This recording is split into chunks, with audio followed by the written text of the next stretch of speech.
امریکہ کے دو اربپتی افراد ایلن مسک اور سیم آلٹمن کے درمیان تنازع شدت اختیار کر گیا۔ مسک نے اوپن اے آئی اور آلٹمن نے ٹویٹر خریدنے کی بولیاں لگا دی۔ ایلن مسک نے کہا کہ آلٹمن چاہیں تو وہ 97.4 ارب ڈالر میں اوپن اے آئی خریدنے کو تیار ہیں۔ جواب میں آلٹمن نے کہا کہ پیشکش کا شکریہ مگر ہم اوپن اے آئی نہیں بیچ رہے۔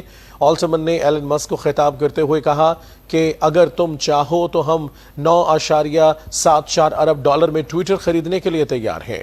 واضح رہے کہ ایلن مسک کا اوپن اے آئی کے سربراہ سیم آلٹمن سے تنازع رہا۔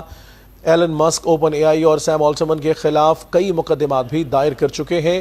ایلن مسک نے 2015 میں آلٹمن اور گریگ براک مین کے ساتھ مل کر اوپن اے آئی کی بنیاد رکھی تھی، مگر 2018 میں ایلن مسک نے اوپن اے آئی سے یہ کہہ کر علیحدگی اختیار کر لی تھی کہ اے آئی ٹیکنالوجی جوہری ہتھیاروں سے زیادہ خطرناک ثابت ہو سکتی ہے۔ ایلن مسک نے 2023 میں اپنی اے آئی کمپنی کی بنیاد رکھی جو مصنوعی ذہانت کی دنیا میں ایک بڑا نام بنانے کی کوشش کر رہی ہے۔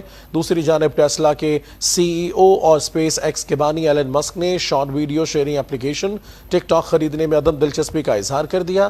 ایلن مسک کا کہنا ہے کہ میں نے ٹک ٹاک خریدنے کے لیے بولی نہیں لگائی، میرے پاس اس حوالے سے کوئی منصوبہ نہیں ہے۔ اگر میرے پاس ٹک ٹاک ہوتا تو میں کیا کرتا، لہٰذا میں ٹک ٹاک کو خریدنے کے لیے کوئی منصوبہ بندی نہیں کر رہا۔